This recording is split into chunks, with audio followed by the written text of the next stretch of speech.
जय हिंद। देखिए, NEET paper दोबारा लीक हो गया, कैंसिल हो गया, ये सारी खबर आप लोग को लग गई होगी यहाँ पर।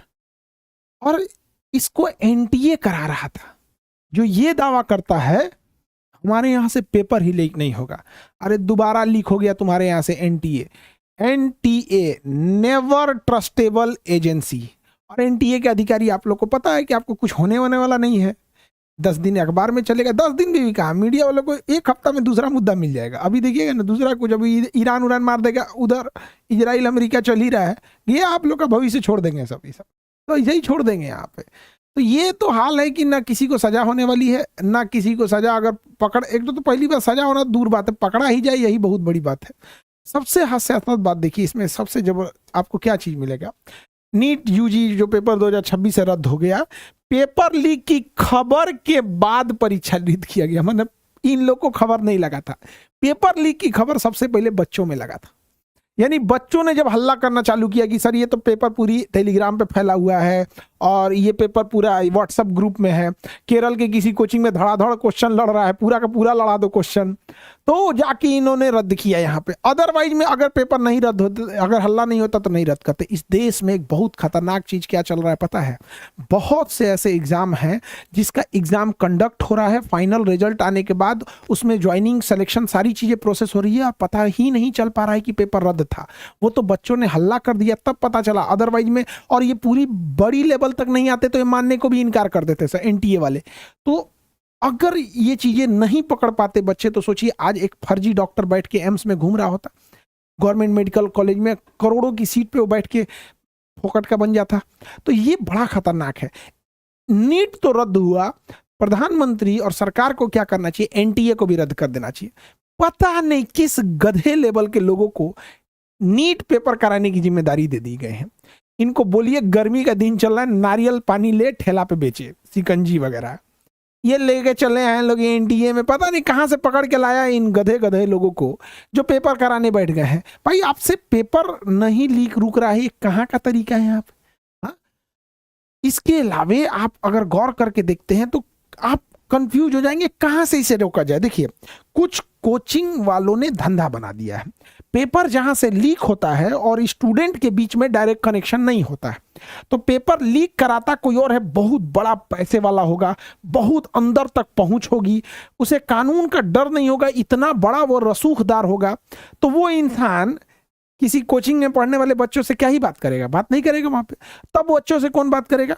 तो कोचिंग पढ़ा रहे कुछ कोचिंग वाले इसमें अपनी पूरी तरह जमीर बेच देते हैं, पूरी कोचिंग को धंधा बना लेते हैं। अब ये यहां से बच्चे और ये माफियों के बीच में, क्वेश्चन लीक करने के बीच में एक ब्रिज का काम कर देते हैं। तो इन कोचिंग वालों में जो इनडायरेक्टली भूमिका रहती है उनकी जांच सबसे ज्यादा जरूरी है।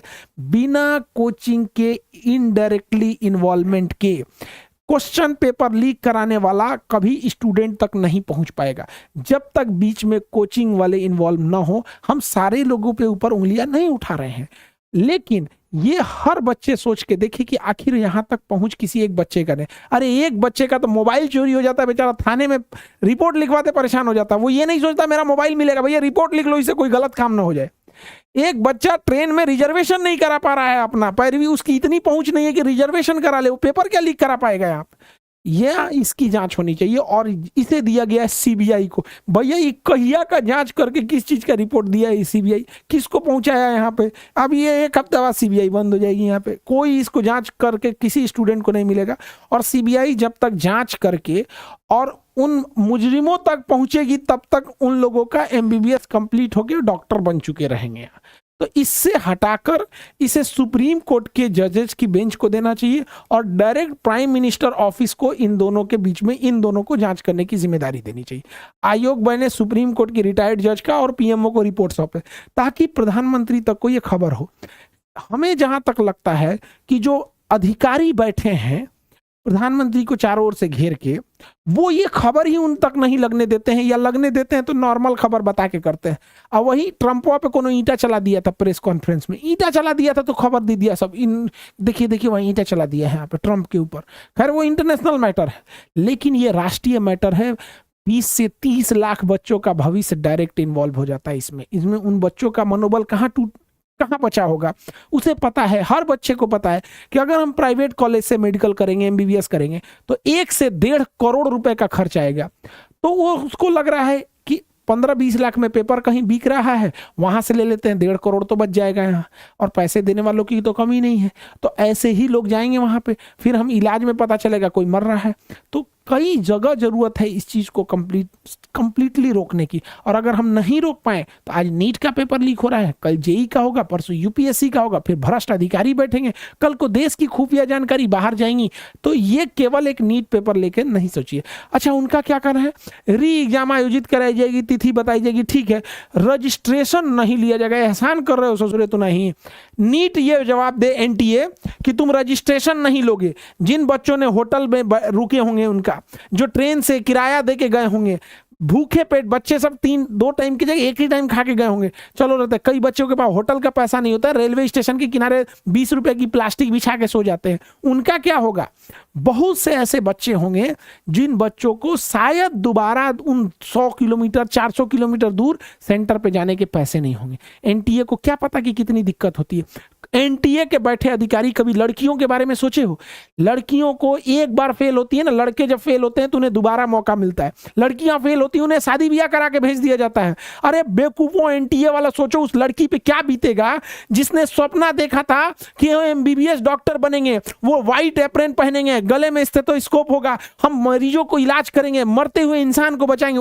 उस लड़की को तुम्हारे पेपर लीक करने की वजह से न जाने कितनी लड़कियों को शादी ब्याह करके जिंदगी भर रोटी या चावल झाड़ू पोछा में लगा दिया जाएगा। सोचा है कभी एनटीए? तुम्हारे कह देने से रजिस्ट्रेशन फीस नहीं लेंगे, इससे ज्यादा पैसे उन लोगों के लग गए। और जो मनोबल टूटा, वो जिन बच्चों के अच्छे एग्जाम गए थे, उनका क्या होगा?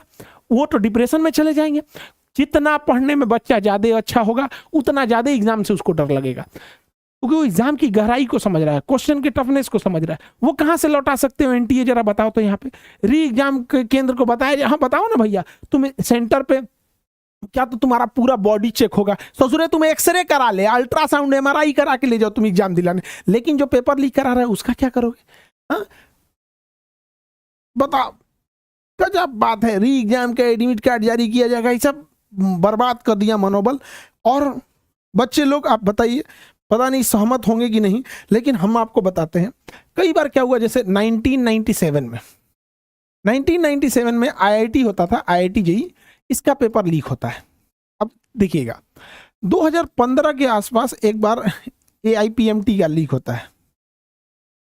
2024 में नीट। इन तीनों चीजों में एक चीज गौर कीजिएगा, इसके बाद जो री एग्जाम्स होते हैं या अगला जो पेपर आता है, वो इतना टफ बना दिया जाता है, इतना हार्ड बना दिया जाता है कि बच्चों के लिए सरदर्द हो जाता है। आप इस चीज को, ये दर्द केवल एक बच्चा फील कर सकता है या जो उसको पढ़ाने वाला टीचर है वो फील कर सकता है। आपको पता है, हम लोग बता रहे हैं ना, दिल पे हाथ रख के बताते हैं, एनटीए हो या कोई भी एजेंसी जो एग्जाम कंडक्ट कराती है, जब पेपर लीक होता है, री एग्जाम की बात होती है ना, यहाँ डर लगता है कि बच्चों से अब ये दुश्मनी निकाला जाएगा। अब बच्चों से इतना टफ क्वेश्चन दिया जाएगा ये कह के कि तुमने ही ना पता किया था कि टेलीग्राम पे पेपर है, तुमने ना बताया था, क्यों बताया था, ले पेपर ले। इतना जान निकाल दिया जाएगा। और हम तो इतना कहते हैं कि जब इस नियत से क्वेश्चन बनाया जाए कि तुम्हें तुम्हारी हैसियत दिखा दिया जाएगा, तो कोई पास नहीं हो सकता है। हम तो यही कहते हैं कि एनटीए में बैठा इंसान, हम लोग कहते हैं कि चलो सेट करते हैं क्वेश्चन, तू ही बता के दिखा दे। जब क्वेश्चन सेट करने का नियत ही परीक्षा नहीं बल्कि दुश्मनी हो जाएगा, तो निकाल ही देगा आदमी कहीं ना कहीं से। तो बच्चे लोग को भुगतना पड़ता है।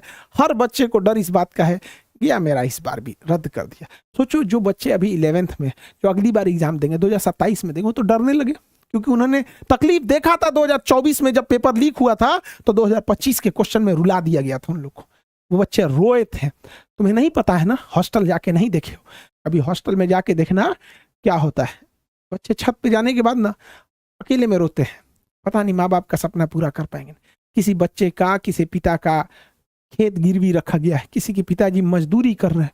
अरे गधों, एनटीए के भ्रष्ट अधिकारियों, कई बच्चों की माओ के मंगलसूत्र गिरवी रख दिए गए। बेशर्मो, तुमको अभी भी पेपर लीक कराने पे शर्म नहीं लगता है? इनको तो इतनी बुरी सजा देनी चाहिए कि आत्मा कांप जाए इन लोगों की। पेपर लीक करने वालों को फांसी के नीचे कोई सजा डिजर्व ही नहीं करते हैं ये लोग। इन लोग को कहीं से अधिकार नहीं है घूमने का, छुट्टा घूमते, लेकिन उनको कोई सजा नहीं मिल पाती। बच्चों का तकलीफ, इनको लगता है कि दोबारा फॉर्म नहीं भरेंगे तो हो जाएगा। जिसका 400 किलोमीटर दूर सेंटर दिया तो उसको टिकट नहीं मिलता है।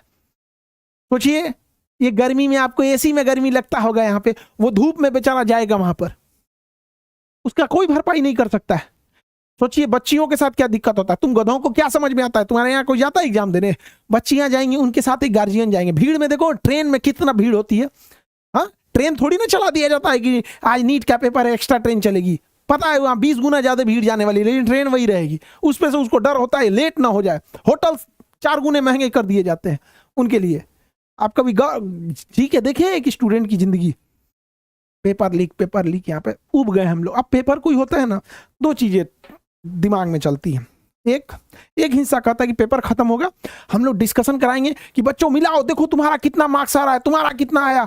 कोई करा सर मेरा 700 आ रहा है, कोई करा 680, कोई बहुत सारे बच्चे 720 में 720। अब तो कुछ तो पहले ही 720 में 700 ऑल इंडिया रैंक 1 आ गया था। कुछ तो केरला वाला कोचिंग हुआ तो पहले ही निकाल दिया यहाँ पे।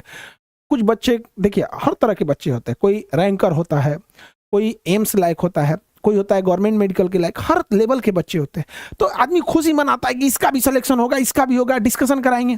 और दिमाग में एक हिस्सा ये कहता है कि 1-2 दिन बाद कहीं वो खबर ना आ जाए कि पेपर लीक हुआ था। पता है जब एग्जाम खत्म होता है, हर बच्चों से पूछ के देखना, एनटीए जब बच्चा एग्जाम खत्म होता है ना, अगले 1 हफ्ता तक जब वो सुबह उठता है तो व्हाट्सएप के नोटिफिकेशन में उसको डर लगा होता है कि कहीं पेपर लीक की खबर ना आ जाए। तुम्हें क्या पता चलेगा यहाँ पर? तो सीबीआई के बस की बात है नहीं, और ना ही सीबीआई इसकी जांच कर पाएगी, और एनटीए के बस का नहीं है कि नीट कैंसिल करा दे।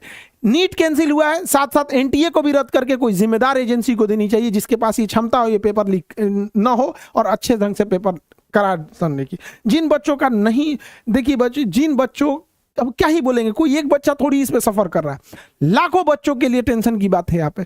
हम उन बच्चों के तकलीफ को समझ सकते हैं, लेकिन बच्चे समझिए हमारे हाथ भी खाली हैं। हम आपके दुखों पे बस एक मरहम रख सकते हैं, उसका इलाज हम कहाँ से कर सकते हैं? ये एनटीए के हाथ में, गवर्नमेंट के हाथ में। हम आपके इस दुख में शरीक हो सकते हैं, आपके दुख से हमें भी दुख होता है, क्योंकि आप बैठ के 2 साल पढ़ाई किए थे, टीचरों ने खड़े होकर आपको 2 साल तक पढ़ाया था। तो जितना मेहनत आप किए थे उतना मेहनत एक टीचर ने भी किया था यहाँ पर, उसे भी बराबर का तकलीफ होता है। हम लोग को भी एग्जाम होता है कि बड़ा शौक होता है कि बच्चे एक मिठाई लेके आएंगे, अरे आपकी मिठाई से हम लोग पेट नहीं भरते हैं, बट एक 2 साल का मेहनत हम लोग को भी बड़ा अच्छा लगता है यहाँ पर। तो हम आपको क्या कर सकते हैं? हाँ, यही कर सकते हैं कि जब तक पेपर नहीं हुआ है, जो भी टाइम लेती है 20-25 दिन, 1 महीना, जो भी एनटीए टाइम ले, और जब भी तब तक के लिए नीट री एग्जाम के लिए हम लोग एक टेस्ट सीरीज ले आ देते हैं, ऑफलाइन ऑनलाइन दोनों रहेगा, और इसके हम आपसे पैसे नहीं लेंगे, ताकि आप लोग इसको लास्ट टाइम पर, जिन बच्चों को लगता है कि हाँ हम ये टॉपिक मेरा, क्योंकि अपने पेपर तो दिया तो आइडिया तो लग गया होगा कौन कौन सा चीज सेक्शन वीक जा रहा है, तो कम से कम उस पोर्शन को और बेहतर कर सके। हम आपके लिए यही कर सकते हैं कि पहले जब तक ये एग्जाम नहीं हो जाता तब तक हम इस री एग्जाम, नीट री एग्जाम के लिए हम आपसे पैसे नहीं लेंगे, चाहे आप ऑफलाइन में आके टेस्ट सीरीज दे दीजिए या ऑनलाइन दे दीजिए। इसका डिस्कशन भी हम लोग आपको करा दिया करेंगे टाइम टू टाइम, ताकि आप लास्ट टाइम पे अच्छे से मेहनत कर सके।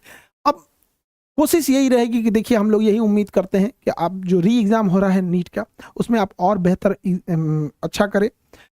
जिनका अच्छा पेपर गया था आप टेंशन नहीं ले, फिर से अच्छा जाएगा। ये बदतमीज हो सकते हैं, ये बेईमान हो सकते हैं, ऊपर वाला बेईमान नहीं होता है। आपकी मेहनत जरूर रंग लाएगी। हाँ, ये जरूर सोचिएगा कि अगर री एग्जाम होगा और ईमानदारी से होगा, वो सब फेंकाए जाएंगे जो नकल के दम पर टॉप कर रहे थे, वरना वही हाल होगा। याद रखिए, बहुत सारे बच्चों का टेंशन है कि सर मेरा तो बहुत अच्छा गया था, अब मैं क्या करूंगा। बाबू आप समझिए, पेपर लीक होने का नतीजा ये होता है कि आप ऑल इंडिया रैंक 1 ला के भी हो सके तो दिल्ली एम्स आपको ना मिल सके। हो सकता है कि आप बड़े अच्छे ले आए, 720 में 720 लाए, वो दिन दूर नहीं जब ऐसे ही पेपर लीक होते रहेगा 720 में 720 लाने वाले को एम्स ना मिल पाए, क्योंकि इतने गधे संख्या में भर जाएंगे। ऑल इंडिया रैंक 1 लाएगा 200 बच्चा, तो कहां से जाएंगे? तो आप इस बात में मत घबराइएगा, क्योंकि इससे ज्यादा लॉस तो देखिए फाइनेंशियल और ज्यादा लॉस उनको होगा जिन्होंने पेपर लीक करा के अपने आप को सिक्योर समझ रहे थे। आपके ऊपर एक्स्ट्रा बर्डन आएगा। जब तक एग्जाम ना हो एक दिल में डर रहेगा कि क्या होगा क्या नहीं होगा। और हकीकत में कोई स्टूडेंट या इंडिया का, दुनिया का कोई टीचर ये नहीं कह सकता है कि री एग्जाम में बैठेंगे तो उसका भविष्य क्या होगा। लेकिन ऐसा नहीं हो सकता है कि आप टॉप कर रहे थे आप फेल हो जाएंगे, ऐसा नहीं होगा। क्योंकि क्वेश्चन पेपर अगर टफ होता है तो सबके लिए टफ होता है। तो जब प्रोपोर्शनलिटी कोई चीजें होती हैं तो उसे एक्सेप्ट करना हमारी मजबूरी बन जाती है। आपके इस दुख को हम कैसे हम कभी कभी बड़ा मजबूर हो जाते हैं, बड़ा अजीब सा लगता है। इस जगह पे आके देखिए ना, इस जगह पे जब हम लोग आते हैं पढ़ाने तो अंदर से एक कॉन्फिडेंस होता है, कहीं से क्वेश्चन पूछो तुम्हारा जवाब हम देंगे, कोई सवाल पूछो कहीं से पूछो। लेकिन आज आज एक शिक्षक अपने मंच पर असहाय महसूस कर रहा है। आज हमें आपको देने के लिए कुछ नहीं बचता है सिवाय तसल्ली, सांत्वना, हिम्मत बढ़ाने के लिए चीज। जितना दिल आपका रोता है उतना हमारा भी रोता है। जितना मेहनत आपने किया है उतना हमने भी किया है। आपने भी 2 साल बहुत पसीना बहाया है, उसी क्लासरूम में टीचर भी थे, ये बात मानते हैं। आज हम लोग को एनटीए ने उस मोड़ पे ले आके खड़ा कर दिया कि हमें अपने बच्चों को देने के लिए कुछ नहीं रहता, खाली हाथ आ जाते हैं हम लोग। बच्चों हिम्मत रखो, शायद कुछ अच्छा होगा। शायद इस देश में बदतमीज और बच्चों से खिलवाड़ करने वाले लोग कभी समझेंगे कि गरीब का दर्द क्या होता है। शायद समझेंगे कि कोई ठेला लगाने वाला, सब्जी बेचने वाला का बच्चा भी नीट की परीक्षा दे रहा था, जिसके लिए दोबारा 500 रुपया जुटा के 200 किलोमीटर दूर जाके एग्जाम देना शायद अब पॉसिबल नहीं हो पाएगा। शायद कोई लड़की सपना देख सकती थी कि वो डॉक्टर बन सकती है, शायद उसके सपने को तोड़ दिया जाएगा। अब वो जिंदगी भर बेचारी घर में काम करते करते रह जाएगी। जब जब उसको सपने आएंगे, चाहे वो बूढ़ा क्यों ना हो जाए, चाहे वो 40-50 की क्यों ना हो जाए, जब भी वो किसी डॉक्टर को देखेगी तो कहेगी कि एनटीए वो तुम ही थे जिसने मेरे सपने को तोड़ दिया है। याद रखो, तुम्हारे घर में भी लोग चैन से नहीं सोएंगे जो बच्चों के भविष्य के साथ खेल रहा है। तुम्हारे भी बाल बच्चे होंगे जो हमारे बाल बच्चों के साथ खिलवाड़ करेगा। ऊपर वालों से, इस पढ़ाने वाले मंच से हम एक गुरु होने के नाते कहते हैं कि उसके बाल बच्चों के भी वही दिन देखना पड़े, जैसे इनका भविष्य खराब हुआ है कल उनका भी भविष्य खराब होगा। आज हम लोग शिक्षक को, आज हिंदुस्तान का कोई भी शिक्षक जो अपने स्टेज पे खड़ा होकर ये कॉन्फिडेंस से पढ़ाते हैं कि हम बच्चों का हर क्वेश्चन सॉल्व कर पाए, आज उनकी हाथ खाली हैं। आज हम सारे शिक्षक लोग, चाहे कश्मीर से कन्याकुमारी तक उठा दीजिए, इन बेईमानों को छोड़ के कोई खुश नहीं है। सबको तकलीफ है, लेकिन हिम्मत नहीं हारना है। आप वो भविष्य के डॉक्टर हैं जो वेंटिलेटर पे आए मरीज को दोबारा दौड़ा देते हैं, तो आपको हिम्मत नहीं हारना है। आज आपका भविष्य है आपके हाथ में, फिर इसे दौड़ेंगे, फिर आएगी वो दिन, फिर पेपर अच्छा होगा और फिर आप जाएंगे वहीं अपने मेडिकल कॉलेज में। वहां पर आप हिम्मत मत हारिए बच्चे। हम आपसे क्या कहें, आप तो फ्यूचर के डॉक्टर थे। कोमा में गए मरीज को आप लेके आते थे। आप वही बच्चे हैं ना जो भविष्य में जाके किसी को वेंटिलेटर पर, कोई एक्सीडेंट हुआ है, आंखें नहीं खोल रही है, घर वाले उम्मीद छोड़ दिए, पैर पकड़ेंगे आपसे कि डॉक्टर साहब बचा लीजिए। आज आपको क्या मोटिवेशन देंगे हम? आज हम लोग को खुद ऐसा लगता है कि मोटिवेशन की जरूरत हो जाती है। काश अगर हमारे हाथ में होता, हम आपके दुखों को कुछ कम कर सकते थे, कुछ उसमें शरीक हो सकते तो कर सकते थे। लेकिन आज एनटीए ने इस लायक भी नहीं छोड़ा। एनटीए तुमको नरक में भी जगह नहीं मिलेगी जो बच्चों के भविष्य के साथ, लाखों बच्चों के साथ खेले हो। बच्चे लोग रेडी रहिए, हम आपके साथ हैं। आप जहां तक हम साथ चल सकते हैं वहां तक साथ जरूर चलेंगे, आपसे कदम से कदम मिला के चलेंगे। और रात कितनी भी बड़ी क्यों ना हो, सुबह होने से नहीं रोक सकती। आसमान में चमकने वाला सूरज चाहे कितनी भी जोर से क्यों ना चमक जाए, समंदर नहीं सुखा सकता है। और याद रखिएगा, हम हर मुसीबत के बाद एक बड़ी कामयाबी मिलती है। तो हमें लगता है कि कुछ चीजें जो आप में रह गई थी उसे और सुधारने का मौका मिलेगा। और इसमें हम अपनी पूरी टीम को कहेंगे कि जी जान लगा दिया जाए, इसमें कोई पैसे न लिए जाए उन बच्चों से। और उम्मीद करेंगे आज जो आपके चेहरे पे उदासी है, कुछ मंथ का इंतजार है, फिर रिजल्ट आएगा, फिर आपके चेहरे पे खुशहाली होगी। जीत अंत में हमेशा इंसानियत और सच्चाई की होती है। झूठ के कितने भी बड़े हाथ हो जाए, लेकिन अंततः वो सच से हार जाता है। सच की परीक्षा होती है, सच को सताया जाता है, लेकिन सच को हराया नहीं जा सकता है। वो कोशिश करेंगे कि एनटीए की जगह कोई और को परीक्षा दिया जाए और अगला री नीट एग्जाम आप लोग के लिए बहुत अच्छा हो। मेरी शुभकामनाएं आपके साथ है, हमारी पूरी केजीएस टीम आपके साथ है। आपको अंतिम रिजल्ट तक हम आपके साथ रहेंगे। बहुत बहुत आप लोग का धन्यवाद। और आप लोग को हिम्मत बचा के रखिएगा बाबू, हम आपके साथ हैं। कोई बच्चा कोई गलत स्टेप नहीं लेगा। हाथ जोड़ते हैं बाबू आप लोग के लिए। कोई बच्चा कभी कोई ये ना कि डिप्रेशन में चल जाए, कोई गलत स्टेप नहीं लेगा। एक दिन उखाड़ दिया जाएगा इस चीज को भी, और लड़के हम जीतेंगे। मन में एक बार जरूर रखिएगा, हम होंगे कामयाब एक दिन। एकदम जरूर आप कामयाब होगी। मेरी शुभकामनाएं आप लोग के साथ है। जय हिंद।